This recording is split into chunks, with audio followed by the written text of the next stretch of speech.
réel utilisé pour procéder à un raid avec un pion, une couverture, un appui et un élément d'assaut pour capturer un leader terroriste Tarhana, un sécessionniste pris avec 2 de ses lieutenants.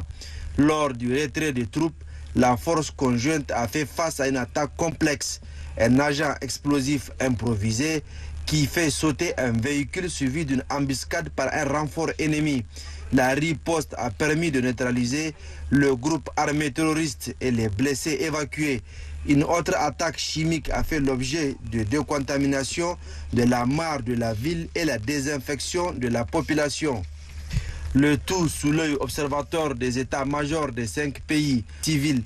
Les objectifs ont été atteints sur les plans militaires et civils.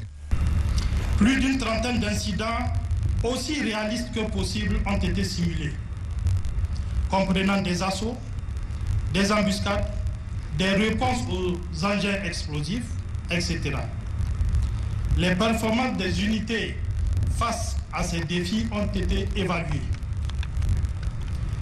Concernant le soutien à la population, des résultats significatifs ont été enregistrés.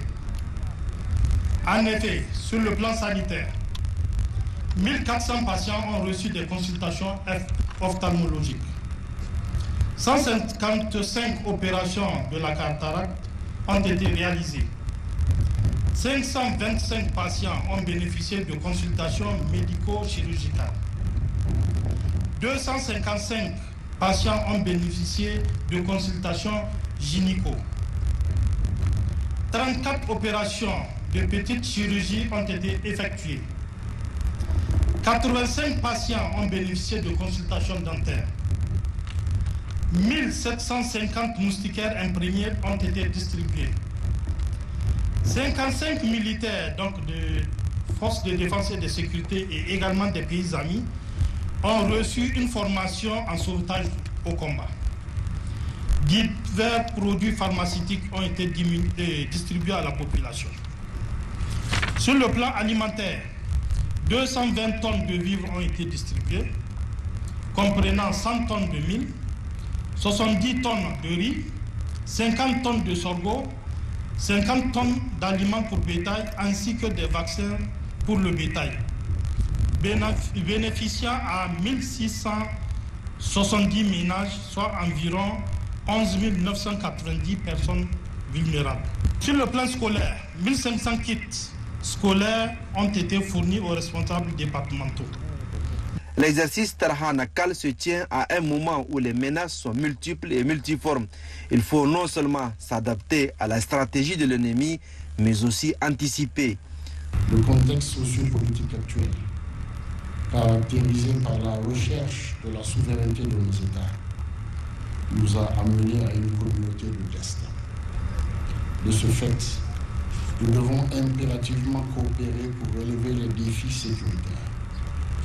Ceci permettra de créer les conditions d'un développement harmonieux d'intégration de nos communautés, de garantir notre indépendance réelle et de préserver notre dignité dans le concert des nations. Pour ce faire, nous avons cette lourde responsabilité d'assurer un entraînement de qualité à nos forces armées afin de mieux répondre aux défis actuels. Aux troupes de manœuvre et staff de l'exercice, vous venez de passer 2 semaines d'entraînement de formation particulièrement éprouvantes, ayant mis à rude épreuve vos qualités mentales, psychologiques, physiques et intellectuelles, indispensables à la réussite de vos missions futures. Soyez-en fiers. C'est conjointement que le Niger, le Tchad, le Mali, le Burkina Faso et le Togo ont organisé ce genre d'exercice. Une première sans assistance extérieure, ce qui démontre les capacités de nos forces à faire face à un ennemi commun qu'est le terrorisme sous toutes ses formes. Dans le but de continuer à bien prendre en charge la question sécuritaire de notre pays afin de promouvoir le développement, le ministère de la Défense nationale dispose depuis le 9 mai dernier d'une force dénommée Commandement des forces pour la protection et le développement CFPD. Sa création, ses missions et son opérationnalisation ont été au cœur d'un point de presse animé ce mardi dans l'après-midi à l'annexe GV du ministère en charge de la Défense nationale. Le résumé de ce point de presse avec Loïli Moutare Menassara. La principale information à retenir à l'issue de ce point de presse du ministère de la Défense nationale est la création par décret d'une force dénommée Commandement des forces de protection et de développement, en abrégé CFPD. Elle est créée par le CNSP dans la dynamique de l'affirmation de notre souveraineté afin de mieux garantir la sécurisation des sites et installations d'intérêt stratégique dans les domaines du pétrole, des mines, de l'énergie, de la communication, pour ne citer que cela. Aussi, à travers cette force, le CNSP entend réagir de façon vigoureuse sur toutes les questions liées à la sécurité et au développement de notre pays. Cette force a deux volets essentiels, le volet protection et le volet développement. Plus précisément, s'agissant du volet sécurité, il s'agit ici donc de prévenir les actes de sabotage, les attaques terroristes et toute autre menace sécuritaire sur les sites d'intérêt stratégique, à savoir les sites de prospection et d'exploitation des ressources extractives, c'est-à-dire tout ce qui est or, tout ce qui est pétrole, tout ce qui est uranium et les autres ressources précieuses. Donc en mettant, bien entendu, l'accent sur le pipeline WAPO, aujourd'hui qui est la source principale d'exportation de notre pétrole brut vers le marché extérieur, les sociétés CNPC et les sociétés SORAS. Il s'agit également de sécuriser les corridors stratégiques qui sont en fait les voies qui nous permettent, les voies essentielles qui facilitent la circulation non seulement des personnes, mais favorisent aussi l'accès des marchandises au marché international et la fluidité des importations. Comme vous le savez, depuis cette crise-là, les milliers et les milliers de camions qui sont escortés mensuellement pour pouvoir assurer cette liaison de notre pays avec l'extérieur. Ensuite, pour le second volet du développement, il s'agit en fait pour cette nouvelle force de participer aux actions de développement de la nation à travers, entre autres, des programmes d'aménagement, d'irrigation et d'exploitation des domaines agro-silvopastoraux, de participer à des actions de protection de l'environnement à travers la lutte contre la désertification, la lutte contre la déforestation, la récupération des terres et le reboisement, etc., etc. Et enfin aussi, il faut participer à des programmes de développement, notamment par la mise sur pied d'usines de fabrication de munitions, par exemple, de confection de tenues militaires et des pièces automobiles qui sont couramment utilisées au sein de nos forces de défense et de sécurité. Ainsi, pour non seulement répondre énergiquement à la situation sécuritaire, mais aussi pour opérationnaliser cette force, le ministère en charge de la Défense nationale prévoit à l'horizon 2030 de porter l'effectif des forces armées à 100 000 hommes. Retenez que dans l'immédiat, il sera également procédé dès le mois de juillet prochain à un recrutement de 10 000 hommes en 2 vagues. Le recrutement, à ce niveau, il faut retenir que le recrutement des jeunes Nigériens et des jeunes Nigériennes qui composeront ces forces s'opérera conformément au texte du ministère de la Défense nationale, suivant 2 procédures. Donc, la première procédure est celle du recrutement par voie de concours. Donc, à ce niveau, chaque année, la commission permanente de recrutement et de sélection du ministère de la Défense nationale organise des concours donc, pour recruter principalement les cadres des forces armées nigériennes et de la gendarmerie. Il s'agit des cadres sous-officiers et officiers. Donc, pour ce faire, un accent particulier est mis aujourd'hui sur les qualifications des candidats qui pourront pleinement participer, comme on le disait tantôt, à la force de développement du pays. La seconde procédure est la levée du contingent et le recrutement des élèves gendarmes par voie de concours. Donc, cette levée du contingent a été portée depuis quelques années à 5 000 hommes. Depuis 2 ou 3 ans, c'est 5 000 hommes qui sont recrutés. Donc pour cette année 2024, il y a 10 000 jeunes Nigériens des deux sexes qui seront recrutés en 2 vagues de 5 000 recrues chacune. Donc ce qui porte l'effectif à recruter cette année à 10 000. Donc la première vague se déroulera entre le 1er et le 31 juillet 2024, c'est-à-dire le mois prochain. Comme cela se fait d'habitude en collaboration avec le ministère de l'Intérieur et le ministère de la Santé. Le colonel-major Munkaila Sofiani a, au terme de son adresse, souligné le caractère spécial du recrutement de juillet 2024 avant d'appeler tous nos concitoyens, en l'occurrence les jeunes, à se préparer pour répondre à l'appel de la patrie.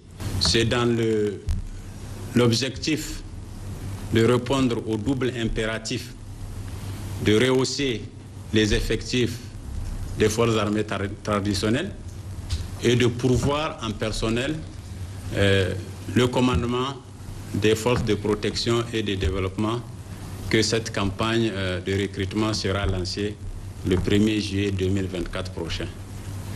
Donc à ce niveau, un appel est lancé à toutes les Nigériennes et à tous les Nigériens, donc particulièrement ceux ayant des qualifications techniques, à se tenir prêts, à mettre leur savoir-faire et leur engagement au service du développement et de la prospérité de la nation. Cette initiative visionnaire et révolutionnaire à la fois du CNSP permettra à court, moyen et long terme de relever tous les défis en matière de défense et de sécurité, mais aussi de créer un développement socio-économique durable, 2 objectifs primordiaux pour l'atteinte de la souveraineté nationale, pour laquelle le CNSP du général Abdourahmane Tchani œuvre nuit et jour depuis le 26 juillet 2023. Le ministre de la Santé publique, de la Population et des Affaires sociales était ce mardi au niveau du CSI Magama, à celui de Lazare et à l'hôpital du district sanitaire Niamey 5. Le médecin colonel-major Garba Hakimi a initié cette visite pour s'inquiéter des conditions de vie et de travail des agents au niveau de ces centres de santé. Plus de précisions avec Rachida Sénéjouri. La matinée de son agenda de ce 4 juin 2024, le médecin colonel-major Garba Hakimi l'a consacré à des visites au niveau du centre de santé intégré Magama de Niamey qui a été créé en 2009. Le centre de santé intégré de Lazare, créé en 1982 avec une maternité qui a vu le jour en 2011 avant de se rendre au niveau de l'hôpital du district sanitaire Niamey 5. Le ministre de la Santé publique, de la Population et des Affaires sociales est accompagné dans cette visite de la présidente du Fonds de solidarité pour la sauvegarde de la patrie et aussi de partenaires clés intervenant dans le domaine de la santé, à savoir l'OMS, l'UNFPA et l'UNICEF. L'urgence, c'est de voir ensemble les plans d'action possibles pour limiter l'affluence des patientes, notamment les femmes enceintes, au niveau des centres de référence. Ainsi donc, il doit s'enquérir des conditions de vie et de travail des agents de santé, de l'état des infrastructures sanitaires et aussi de la disponibilité des matériels et équipements médicaux. Tout ceci pour réduire justement la mortalité maternelle et néonatale. Face à la réalité, le médecin colonel-major Garba Hakimi a eu droit à toutes les explications. Nous avons noté comme point positif leur engagement et leur volonté à travailler pour que la prise en charge de la santé de la population soit une réalité. Et nous avons vu les résultats à travers les bons indicateurs de santé. Nous avons constaté qu'il y a un minimum pour travailler, que ce soit du point de vue médicaments, certains matériels, la fonctionnalité des blocs opératoires qui est acceptable. En dépit donc de tous ces résultats satisfaisants, nous avons noté quelques préoccupations, quelques insuffisances, quelques défis qu'il va falloir s'y pencher là-dessus. Le premier défi, c'est d'abord le problème de personnel qui a été notifié à tous les niveaux.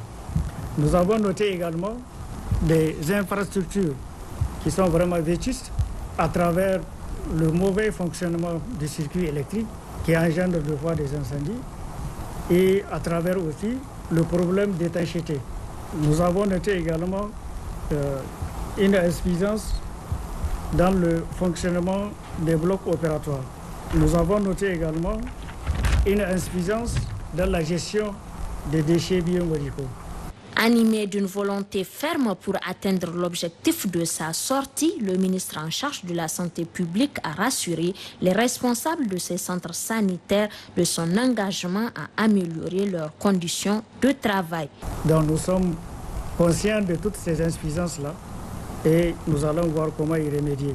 Il y a lieu, comme on l'a dit, de renforcer le personnel en gynécologue pour pouvoir faire face aux urgences.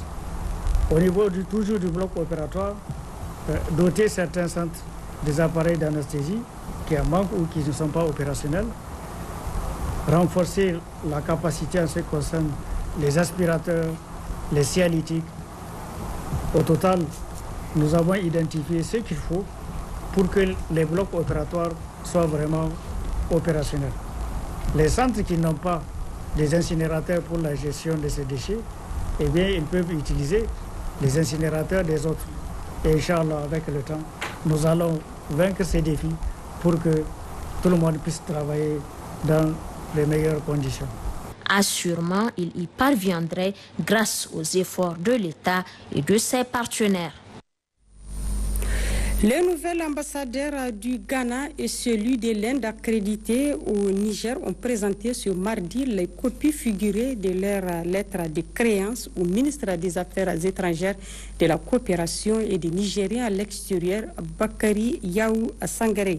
C'est autour d'une cérémonie qui s'est déroulée au cabinet du ministre. D'autres précisions avec Issa Ousmane Mohamed et Suleiman Mahamadou.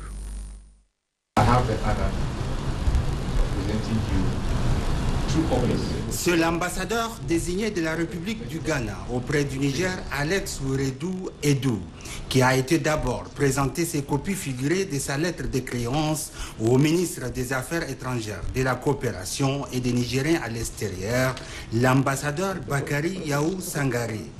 C'est ensuite l'ambassadeur extraordinaire et plénipotentiaire désigné de l'Inde auprès de la République du Niger, Sitaram Menon, qui lui-même a répété le même exercice que son prédécesseur. Après cette cérémonie, les deux ambassadeurs sont reçus en audience par le ministre des Affaires étrangères, de la coopération et des Nigériens à l'extérieur pour échanger sur la coopération entre le Niger et les deux pays, frères et amis de longue date, le Ghana et l'Inde. Soulignons que le Niger entretient de bonnes relations d'amitié séculaire et de coopération avec le Ghana et l'Inde. Cette série d'audiences traduit davantage l'exemplarité de cette coopération à un moment où le Niger diversifie ses partenaires et l'Inde et le Ghana restent et demeurent de bons et fidèles amis du Niger. Il faut noter que cette présentation des copies figurées des lettres de créance précède la présentation des lettres de créance de deux ambassadeurs au chef de l'État, le général de brigade Abdourahmane Tiani.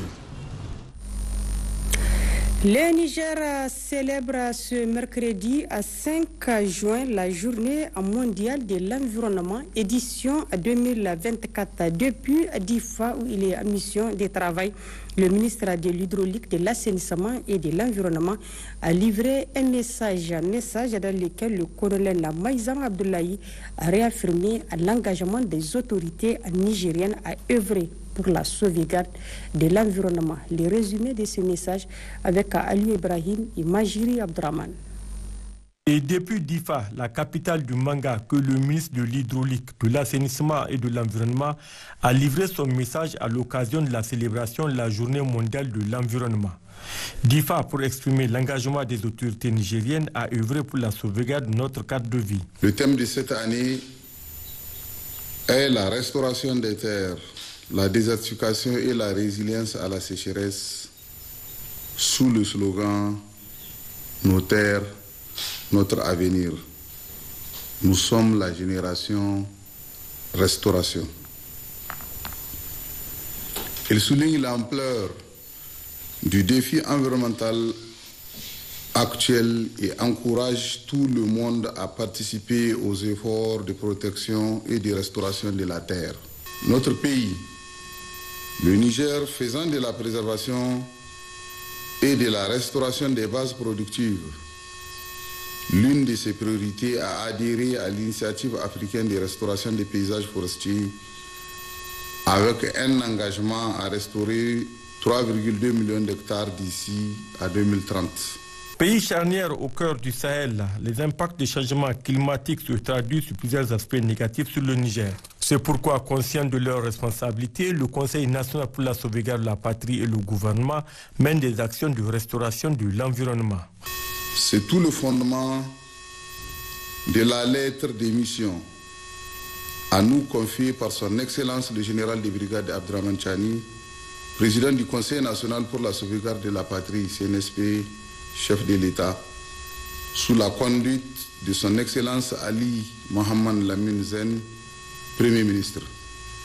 La commémoration de la Journée mondiale de l'environnement m'offre l'occasion de lancer un appel à partir de Difa, une région du Niger qui fait face à tous les défis environnementaux qui sont en cohérence avec le thème de cette année. Cet appel est ainsi libellé à l'ensemble des acteurs concernés à appuyer la mise à l'échelle des techniques et des technologies ayant montré une efficacité prouvée et confirmée dans la lutte contre la dégradation des terres et des eaux. Le colonel Maïzama Abdoulaye a conclu son allocution par un appel à l'ensemble des acteurs concernés à prendre une part active au combat de la restauration de l'environnement. La ministre de l'Éducation nationale, de l'alphabétisation, de l'enseignement professionnel et de la promotion des langues nationales, quant à elle, poursuit sa mission de travail dans la région de Tawa. Au deuxième jour de cette mission, Dr Elisabeth Chérif a effectué une série de visites dans le département de Keta et Bouza. Le compte rendu de Fatima. Au deuxième jour de sa mission de travail dans la région d'Ottawa, la ministre de l'Éducation nationale, de l'alphabétisation, de l'enseignement professionnel et de la promotion des langues nationales, Dr Elisabeth Chérif, à la tête d'une forte délégation, s'est rendue dans la commune rurale de Tamaské, où elle a visité le collège d'enseignement secondaire. Toujours dans la commune rurale de Tamaské, la ministre a visité le collège d'enseignement général du village de Guidanfako en chantier. Arrivée à Keta, la ministre a visité le CES avant de continuer dans le village de Barzanga, où elle a présidé la cérémonie de réception d'un bloc de 4 salles de classe construit par la diaspora. Occasion saisie par la ministre pour remercier cet acte patriotique au nom des plus hautes autorités du pays.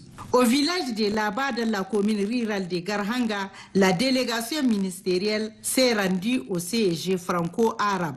Après le département de Keta, la délégation s'est transportée dans le département de Bouza, où elle a effectué les mêmes exercices. À Bouzaville et dans la commune rurale de Karoufan, la délégation a visité les centres de formation au métier CFM, les chantiers en construction de l'internat des jeunes filles de Karoufan et le collège d'enseignement secondaire. Partout où elle est passée, de Tamaské à Karoufan, en passant par Guidanfako, Keta, Barzanga, Laba et Bouza, Dr Elisabeth Chérif a reçu un accueil en plein de chaleur au rythme de l'honneur de la patrie.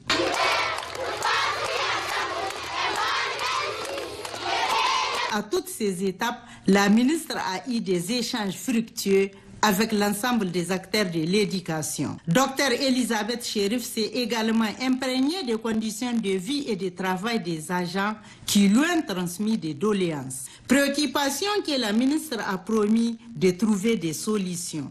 Au cours de toutes ces visites, la ministre a transmis à l'assistance les salutations fraternelles et patriotiques du président du Conseil national pour la sauvegarde de la patrie, chef de l'État, le général des brigades Abdraman Tiani et le premier ministre Ali Mohamed Lamine Zen. En marge de sa mission de travail, la ministre a rendu des visites de courtoisie aux chefs des cantons de Tamaské, Keta, Laba et Bouza, à qui elle a transmis les salutations des plus hautes autorités du pays. Voilà le reportage pour clore ce journal à environ 13 jours de la célébration de la fête de l'Aïd el-Adha ou fête de Tabaski. Une de nos équipes s'est intéressée à la disponibilité et au prix du bétail dans la capitale. Il ressort de ce reportage une faible disponibilité de bétail au niveau de quelques points réservés aux ventes. Cependant, le prix de bétail reste plus ou moins abordable. Ce reportage a signé Suleiman Altini et Abdurrahman Jean. À moins de 2 semaines de la fête de l'Aïd al-Adha, communément appelée fête de Tabaski, dans le centre-ville de Niamey, les coins et recoins de la capitale, jadis réservés pour la vente de bétail, à l'approche de la fête, l'on constate cette année moins d'engouement comparativement aux années antérieures. L'année dernière, les bétails qui étaient disponibles en pareil moment faisaient le triple de celui-là. Peut-être que les autres revendeurs attendent le jour J pour amener leurs moutons. Et l'année passée aussi, à pareil moment, les moutons que nous vendions à 150 000 francs CFA se vendent aujourd'hui à 110 000 voire 115 000 francs CFA. En plus, les clients se font rares.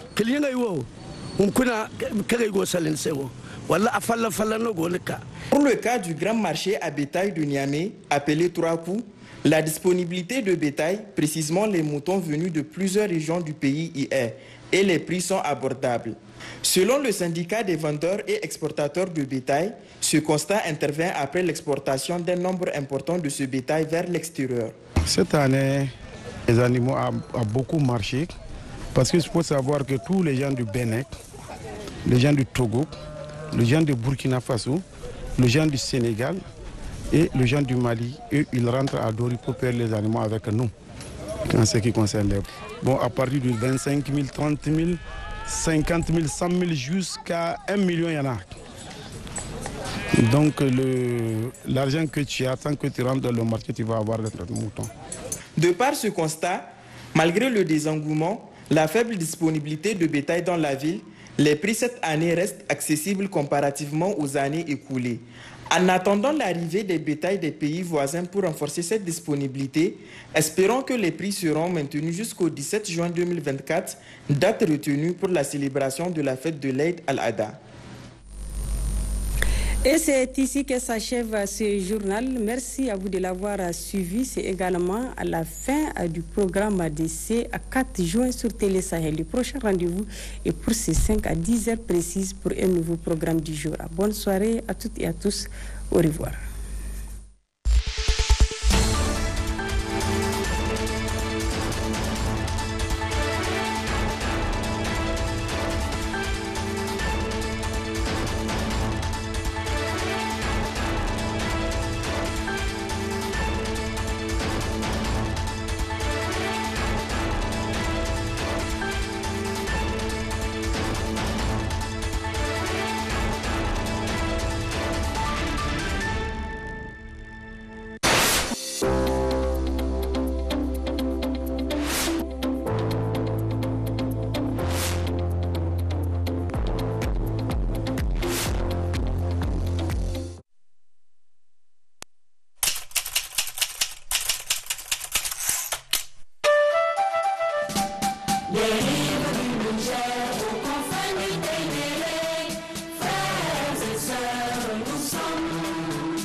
Et comme la voyance et la persévérance et toute de nos dignes aïeux, guerriers intrépides, déterminés et fiers, défendons la patrie au prix de notre sang.